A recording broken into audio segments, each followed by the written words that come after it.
예, 창세기 1장 한번 펴봅시다. 창세기 1장 성경을 이렇게 쭉 더듬으면서 그런 요소들을 한번 우리가 급할 거 없고 계속 앞으로 시간이 되어지는 한 그렇게 하도록 하겠습니다. 창세기 1장을 이렇게 보시면 이 우리의 어떤 영적 상태를 실제로 세상이 창조되는 기록이지만 영적으로 이렇게 조명해 볼 수 있는 그런 부분이 있어요. 2절에서 땅이 혼돈하고 공허하고 흑암이 깊음이 있다 할 적에 우리의 구원받기 전에 어떤 영적 상태, 혼돈, 공허, 흑암 이런 것들이 있다는 거잖아요. 그런데 하나님의 영이 수면에 운행하시면서 빛이 있으라니 하나님 말씀으로 천지를 창조하시는 게 나오죠. 그래서 하나님의 영, 성령께서 역사하시기 전에 우리도 마찬가지잖아요. 하나님의 이 복음의 말씀이 전해질 때 성령으로 그렇게 거듭나게 되는데, 거듭나기 전에 우리의 심령 상태가 얼마나 혼돈하고 어지럽고 공허, 텅 비어 있고 흑암, 깜깜하고 이런 것들을 얘기하고, 처음에 이제 만들어지는 게 빛 그런다 했죠. 그래서 하나님의 말씀이 주어지고 난 이후에 우리에게는 처음에 오는 게 빛이에요. 밝아지는 거예요. 뭐가 보이는 거야. 영적으로 눈이 뜨이는 거잖아요. 이제 그런 부분을 이렇게 했죠. 그리고 이제 그 만들어질 때마다 하나님 보시기에 뭐라고 그랬어요? 좋았더라. 따라서 합시다. 하나님 보시기에 좋았더라 그랬죠. 그래서 하나님은 뭐라고 그랬어요? 하나님은 좋으신 것을 만드시는 하나님. 사람들이 왜 지옥 만들었냐 이렇게 말하잖아요. 하나님이 좋으시다며 지옥을 왜 만들었지? 근데 지옥이 없으면 안 돼요. 잘못한 사람은 용서를 빌을 때 용서해 줄 수 있죠. 그러나 죄를 짓고 당당하면 안 되죠. 처벌 받아야 맞거든요. 그게 하나님의 공의잖아요. 그렇죠. 우리 부모들에게도, 우리 사람에게도 공의의 속성과 사랑의 속성을 같이 가지고 있어요. 그래서 남의 자식은 뭐라고 안 해도 내가 사랑하는 내 자식은 멋대로 크게 내버려 두지 않죠. 그래야 안 그래요? 징계해요 안 해요? 체벌, 때리죠. 그러잖아요. 혼내잖아요. 이게 사랑하기 때문에 그런 거거든요. 그래서 사랑 따로 공의 따로 있는 게 아니에요. 두 가지가 같이 있는 거예요. 가령 내가 내 아내를 사랑하잖아요. 그러면 아무 남자거나 바람피게 냅두는 건 아니잖아요. 뭔 얘기인지 알겠죠? 그러니까 두 가지가 같이 가지 않는 것은 사랑도 아니고 공의도 아닌 거예요. 사랑과 공의는 한 짝과 같은 거예요. 이해가 되셨죠? 그래서 천국과 지옥을 만드는 것은 하나님께서 안 만들면 이상한 분인 거예요. 그냥 무조건 좋다 이렇게 봐주는 게 하나님이 아니라는 거예요. 그래서 자기가 정말로 죄인인 걸 회개하고 예수님을 영접해서 의롭다함을 얻을 때까지는 그 사람이 심판을 피할 수가 없죠. 성경에서 가르치는 거예요. 그래서 하나님 보시기에 좋았더라. 그래서 하나님은 첫째로 뭐라고 해요? 좋으신 것을 만드시는 하나님. 그래서 하나님을 닮은 우리는 어디를 가더라도 시공간을 떠나서 우리는 좋은 것을 창조해내는 사람. 내가 가면 그 그룹이 그 파트가 우리 가정이면 가정, 사위면 사위, 교회면 교회, 내가 가면 좋아져야 되는 거예요. 뭔 말 알겠죠? 내가 해치는 자가 되면 안 되잖아요. 그래서 좋은 영향, 이것을 다른 말로 말하면 선한 영향력. 따라서 합시다. 선한 영향력. 악한 영향력은 악한 영향. 저기 북한의 김정은이나 이런 친구들은 얼마나 악한 영향력을 가지고 있어요. 근데 선한 영향력, 리더십은요, 선한 영향력을 얘기하는 거예요. 그래서 우리는 어디를 가더라도 내 옆에 있는 사람에게 선한 영향력을 끼치는. 그래서 하나님은 선한 걸 만드시는 하나님. 두 번째가 뭐라고 그랬어요? 하나님은 좋게 보셔야. 하나님 보시기에 뭐라고 해요? 좋았더라. 그러니까 하나님은 좋게 보시는. 우리도 하나님을 닮은 자녀가 아버지를 닮잖아요. 그런 것처럼 우리가 하나님을 닮았다면 좋게 바라고, 사람을 12조로 또 트집 잡듯이 뭐 먼지 털듯이 이렇게 바라보면 안 된다는 거예요. 기왕이면 어떻게 봐야 한다고요? 좋게 봐야 한다. 따라합시다. 좋게 바라보자. 근데 좋게 보는 데는 방법이 없어. 제가 옛날에 저희 부모님 모시고 살았잖아요. 또 또 남동생네 가정, 여동생네 가정 그렇게 살았었어요. 한 17년 살았거든요. 그렇게. 그런데 싸움 한 번 안 했거든. 왜? 다들 좋아서? 그런 게 아니라 좋게 바라보는 데는 방법이 없는 거예요. 근데 이제 그 후에 이제 남동생네 가정, 여동생네 가정 다 이사 나가고 이제 부모님 소천하셔서 돌아가시고 이제 우리 아들네가 들어와서 11년, 12년 이렇게 됐어요. 우리 딸네가 들어와서도 10년 됐어요. 근데 지금까지 또 싸움 한 번 안 했어. 왜 그러겠어요? 거기에는 신우도 있고 올케 언니도 있고 다 있어요, 없어요? 시아버지, 시어머니 있지, 사위 있지, 막 뒤죽박죽인데 싸움을 안 해. 왜? 좋게 보는 데는 방법이 없어요. 그러니까 좋게 보는 처신을 하는 사람도 좋게 해야지만 내가 바라보는 사람이 좋게 바라보는 게 더 중요한 거예요. 사람들이 그렇게 물어봐요. 어떻게 그렇게 한 집에 사냐고. 근데 어떻게 하면 살 수 있다고요? 서로 좋게 보는 거예요. 이런 게 굉장히 중요하고 또 하나님은요 모든 것을 합력해서 선을 이루시는 분이에요. 아시겠어요? 따라서 봅시다. 하나님은 모든 것을 합력하여 선을 이루신다. 그러니까 하나님은 결국에 합력해서 선을 이렇게 이루어내시는 그 놀라우신 분이에요.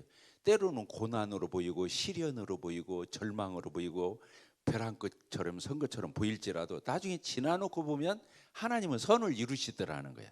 이게 하나님은 놀라운 분이에요. 우리가 그런 하나님을 믿는 거예요. 좋은 걸 만드시는 하나님, 모든 걸 좋게 보시는 하나님, 모든 것을 합력해서 선을 이루시는 그런 하나님. 그러니까 어떻게 그분을 안 믿을 수가 있냐고. 진짜 믿고 따를 만한 분. 그래서 의인은 뭘로 사는 거예요? 오직 나의 의인은 뭘로 산다? 하나님을 신뢰하는 그 신뢰를 가지고 사는 거예요. 오직 나의 의인은 믿음으로 말미암아 살리라. 이 성경 구절이 하박국서 2장 4절인데 성경에 4번 나와. 구약에서 1번, 신약에서 3번. 어디에? 로마서 1장, 또 갈라디아서 3장인가 하고 히브리서 10장 이렇게 3번 나와요. 똑같은 성경 구절을 똑같이 인용하는 것은 이 구절밖에 없어요. 이해가 되셨죠? 그러니까 오직 나의 의인은 믿음으로 말미암아 살리라 이 말씀이 얼마나 중요한가 알겠죠? 하나님을 철저히 신뢰하는 거예요. 그래서 좀 어렵다고 힘들다고 불평하고 원망하고 낙심하고 이런 것은 하나님 바라시는 게 아니에요. 그 상황에서도 하나님을 믿고 따르는 거야. 그리고 가보면 잘 돼요. 가보면 잘 돼. 따라서 봅시다. 가보면 잘 된다. 왜? 내가 그렇게 하는 게 아니고 내가 믿는 그 하나님은 전능하시고 지혜가 무궁하시고 실제로 살아계시고 역사하시기 때문에 지금은 우여곡절이 있지만 나중에 지나놓고 끝에 가서 보면 하나님은 다 그분의 손길이 안 미친 게 없다는 거예요. 자, 이해가 되셨죠? 자, 오늘은 엿새 동안에 천지를 창조하시고 하나님이 7일째 되는 날 어떻게 하셨어요? 쉬셨어요. 그날을 무슨 날이라고 한다고요? 안식일이라고 해요. 따라서 안식일. 예, 그것은 하나님이 막 6일 동안 열심히 일하고 막 힘들게 일해서 피곤해서 쉬신다 이런 뜻이 아니고 여기 우리 이충구 형제님 미술가신데 어떤 미술을 그려놓고 작품을 만들어 놓고 흡족하게 바라보는 거야. 이런 의미의 안식이에요. 알겠죠? 그러니까 그 안식은 평강의 의미가 있는 아주 평안하게 만끽하는 감상하는 그래서 인생을 우리는 또 그런 마음을 가지고 살아야 하는 거예요. 그러니까 신앙은 이렇게 전인격적인 거예요. 아시겠죠? 따라서입니다. 신앙은 전인격적인 거다. 그래서 무엇은 잘 되고 무엇은 안 되고 막 이런 게 아니에요. 이런 게 아니에요. 전인격이란 말 알아들어요? 전인격. 골고루 다 적절하게 다 갖춘 상태를 전인격이라고 그래요. 우리 몸이 이 유기체로 되어 있어요. 유기체. 따라서 봅시다. 유기체. 생명체이자 유기체예요. 그 말은 무슨 얘기냐면 내가 이 편두통이 있어. 그러면 머리만 아픈 게 아니야. 온몸이 몸살하면서 정신이 없어. 그래요, 안 그래? 편두통 있어본 사람 알죠? 옛날에 내가 개보린으로 살았어. 근데 지금은 뭐 그거 먹은 지 정말 오래됐어요. 그러니까 무슨 얘기냐면 어느 한 곳이 아프면 다른 데도 몸살을 한다는 거예요. 왜? 이게 붙어 있어. 하나로. 생명체로, 유기체로 연결되어 있기 때문에 이걸 떼어서 생각할 수 없고 이걸 분리해서 생각할 수 없다는 뜻이에요. 그러니까 근심 걱정하면서 무슨 음식을 급히 먹으면 어떻게 돼요? 채우는 거예요. 이 정신이 어디에도 미치는 거예요. 육체에도 미치는 거잖아요. 그리고 마음이 막 근심을 하면서 막 그렇게 하면은 뭐라고 그랬어요? 이 마음이 근심을 하면은 정말 이런 그걸 뭐라고 그러지? 뭐 뼈가 썩는다 이런 표현도 쓴다니까. 알겠죠? 예. 그러니까 첫째는 뭐예요? 마음이 평안해야 하는 거예요. 마음이 평안해. 따라합시다. 평안. 예. 그래서 여기서 안식의 의미는 평안의 의미가 크거든요. 하나님은 평강의 하나님, 평안의 하나님이에요. 그래서 구원받고 난 뒤에 죄 사함을 받은 사람에게 첫 번째 오는 증상, 내가 복음을 깨닫고 예수님을 영접했잖아요. 그러면 첫 번째 오는 게 뭐냐면 평안이에요. 아니 그리스도인들한테 물어보면 다 그래, 막 기쁨, 만족, 막 여러 가지 다 있는데 첫 번째 오는 게 평안이에요. 왜 그러냐면 우리가 구원받기 전에는 누구 자식이었어요? 마귀의 자녀였잖아요. 그렇죠? 그리고 하나님과 우리는 어떤 자였어요? 원수된 자였어요. 그래야 안 그래요? 하나님과 우리가 원수, 그러니까 지옥에 쳐넣지.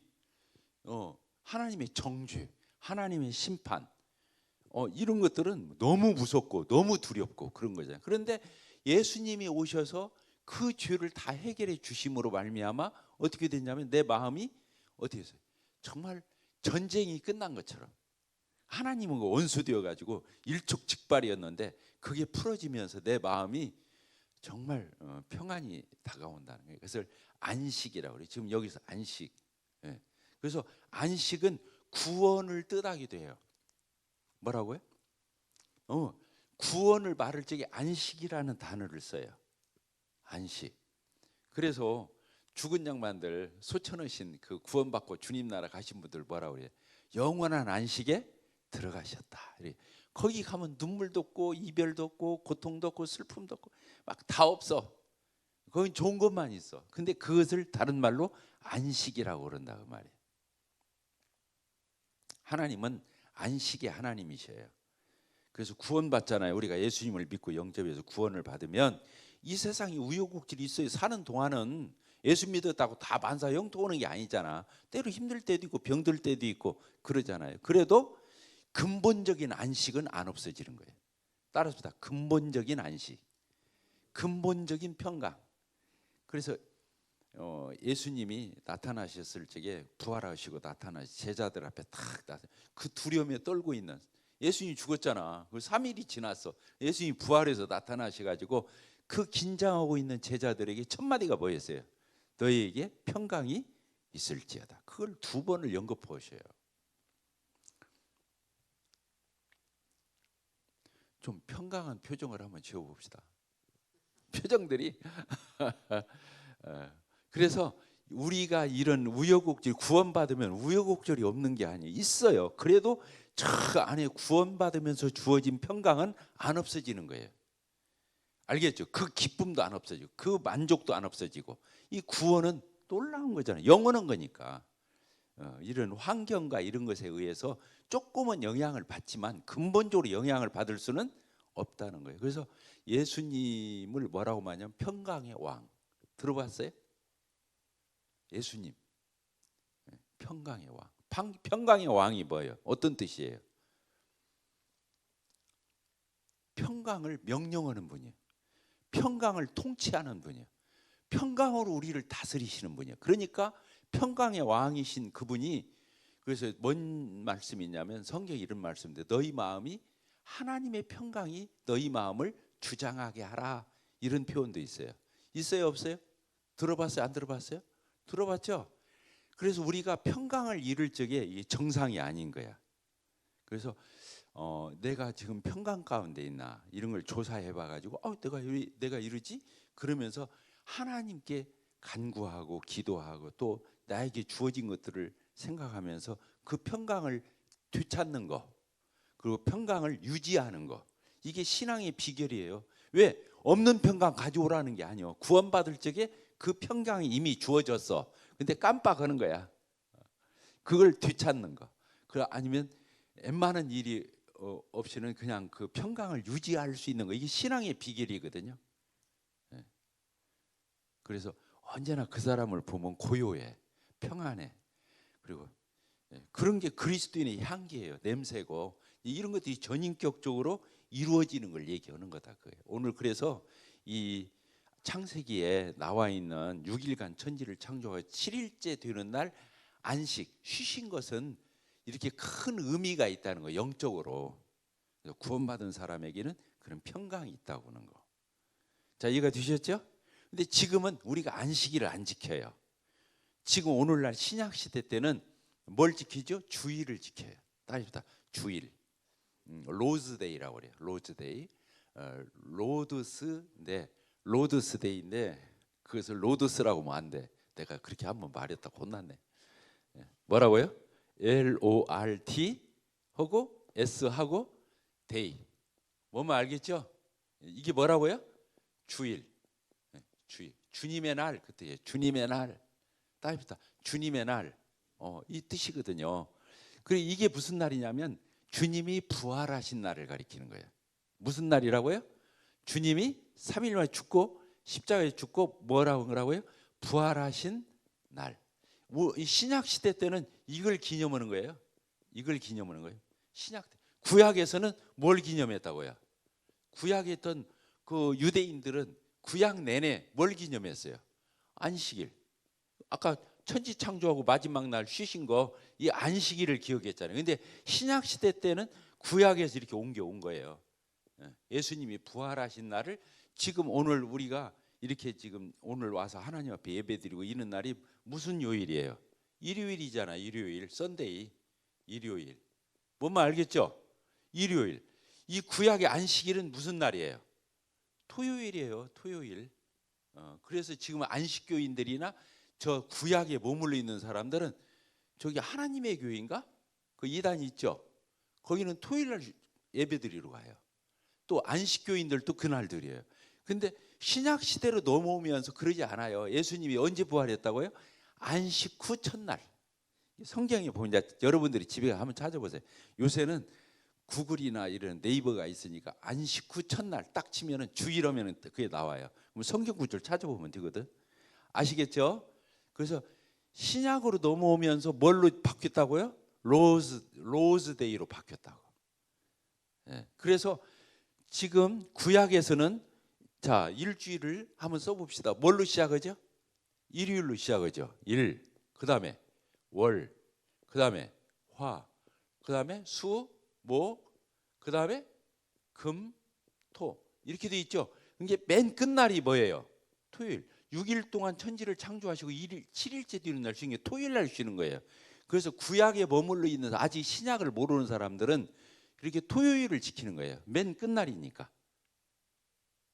근데 오늘날은 언제라고요? 안식 후 이 토요일이 안식일이라 했잖아요. 근데 안식 후 첫날이 언제예요? 주일이에요. 그래서 오늘 일요일 날 이렇게 나와서 하나님을 예배하고 우리가 이렇게 모여서 교제하고 주님을 섬기는 거죠. 자, 이해가 되셨습니까? 굉장히 중요하죠? 다 아는 거 설명하는 것 같아요. 표정들이 부담담해가지고. 그렇지만 어쨌든 여러분들이 다 아는 걸 할지라도 마음을 새롭게 해서 오늘 주님의 날 이렇게 나와서 우리가 오늘 예배드리러 모이는 날이야 이런 게 아닌 거예요.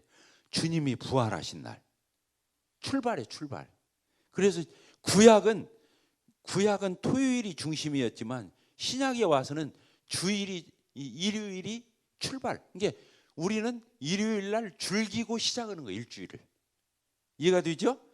구약은 일주일 내내 일하고 마지막 날 쉬는 거지만 틀려요 안 틀려요? 그러니까 우리는 구약에 있던 사람들과 다른 마인드를 가지고 주일을 대해야 하는 거예요. 굉장히 중요하죠? 자, 그리고 안식일이 구원을 나타내는 의미가 또 어디에 적혀 있어요? 여러분들 기억나세요? 히브리서에 써 있어요. 히브리서 4장 한번 볼까요? 거기 읽고 마치도록 하겠습니다. 히브리서 4장.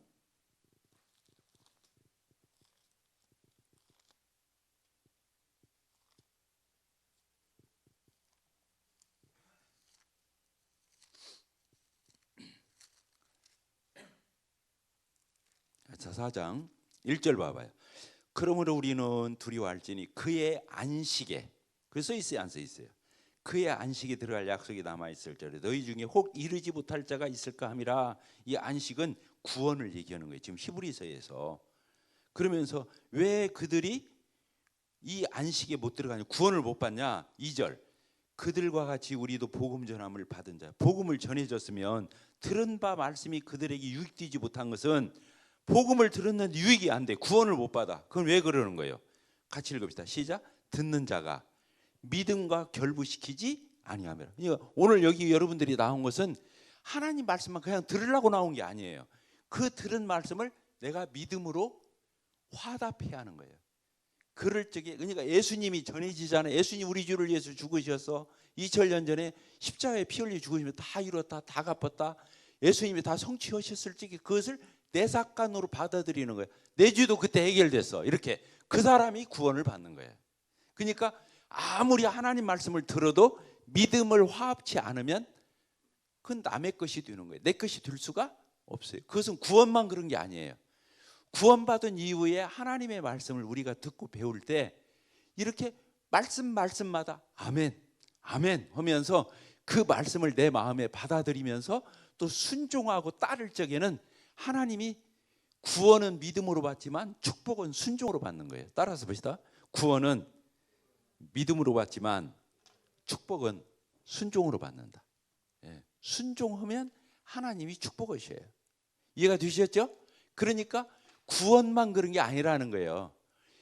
구원받은 이후에 모든 것은 다 믿음으로 순종할 때. 그래서 로마서 1장입니까? 믿어 순종케 하나니. 따라서 봅시다. 믿어 순종케 하나니.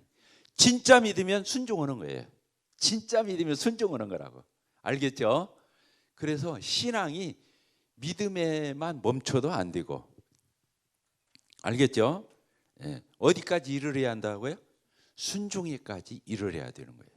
순종 안 하면 그게 그 축복, 믿고 순종할 때 거기에 하나님께서 약속하신 축복이 있는데 그게 내 것이 될 수가 없다. 자, 이해가 되셨습니까? 근데 어쨌든 그 뒤에 쭉 보잖아요. 그 3절을 봅시다. 같이 읽읍시다. 시작. 이미 믿는 우리들은 저 안식에 들어가는, 이미 믿은 예수 그리스도를 믿고 영접한 사람은 이미 안식을 가지고 있는 거예요. 내 마음에. 아시겠죠?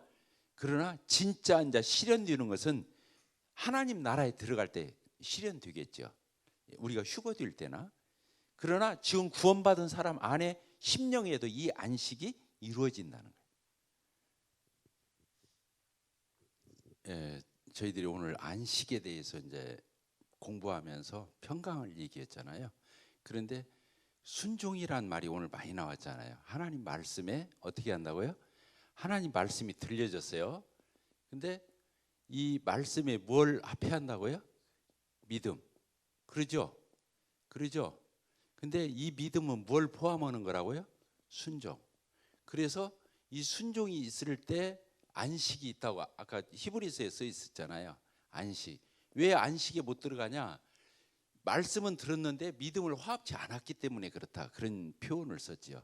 근데 이 믿음이라는 단어가 사실은 지정의적인 요소가 있어요. 지, 정, 정의, 지정의 이건가요? 그러면 지정의라는 뜻이 이게 뭐냐면 지는 이 말씀을 듣고 알 때요. 알아, 깨달아. 이 말씀을 깨달았어요. 그러면 뭐가 오냐면 그 귀로 들려진 말씀이 깨달아지면서 내 마음으로 내려가요. 이 마음에. 그래서 감동이 되는 거예요. 감동. 그러니까 말씀을 듣고 깨닫는 걸로 끝나는 게 아니고 그건 지적인 교만을 낳죠. 그러나 그게 내 가슴으로 들어와서 인격의 저 근거인 내 인격의 이 마음, 거기에 들어와가지고 이게 감동을 주는 거예요. 감동. 이 정자가 감동 온다는 정자잖아요. 그리고 지는 이 안다는 뜻이잖아요. 안다. 이제 말씀을 들어서 알아. 그러면 감동이 오는 거예요. 알고 감동이 왔는데 가만히 있다 안 되는 거예요.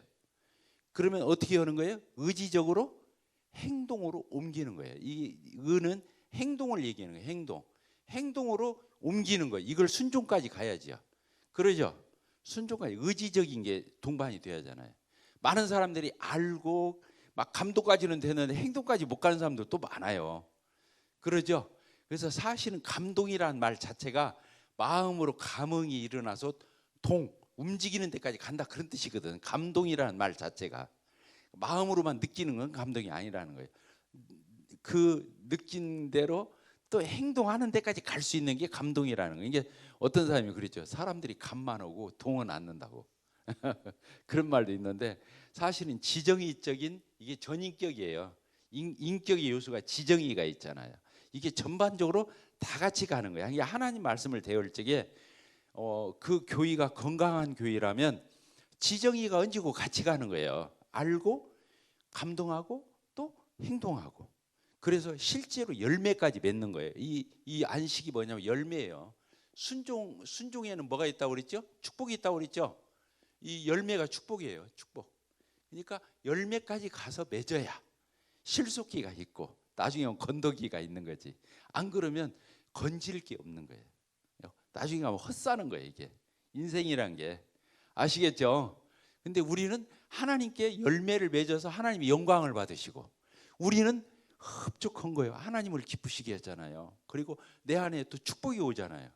그러니까 하나님은 일방적으로 취하고 마는 분이 아니거든요. 반드시 우리가 하나님 앞에 예배를 드리면 막 마음이 하나님 앞에 사로잡혀 갖고 너무 내 마음이 참 그 천상을 맛보는 것처럼 예배를 하나님께 드리면 이게 하나님은 예배를 통해서 영광만 딸꼭 받고 우리한테는 건조하게 내버려 두는 분이 아니다는 거예요. 얹고 하나님은 그 이상을 또 우리에게 베푸시는 분이에요. 놀랍죠? 이 신앙은 이런 것들에 계속 이 반응을 이런 작용을 해 나가는 게 신앙이 그게 더 많이 축적되는 게 성장이고 나중에 무르익으면 성숙이고 그래서 신앙은 어떻게 자라가야 돼요. 성장. 그리고 나중에 가서 열매를 맺어야 되는 거예요. 그게 성숙.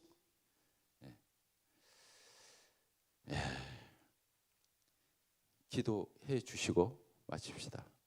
하나님 아버지 감사합니다. 오늘도 주님의 날을 맞이하여 사랑하는 주의 자녀들과 더불어 하나님의 놀라우신 말씀으로 저희들에게 들려주시고 깨닫게 하시고 참 저희들의 각오를 새롭게 해주신 것에 대해서 감사를 드립니다. 참으로 하나님의 말씀은 살았고 운동력이 있어 자원할수는 어떤 것보다 예리하여 혼과 영과 관절과 골수를 찔러 쪼개다 하셨사온데 저희들이 전인격적으로 하나님 말씀이 저희들에게 이렇게 다가올 수 있도록 주님 은혜와 자비를 베풀어 주시옵소서. 예수 그리스도의 이름으로 기도합나이다. 아멘. 수고들어 있습니다.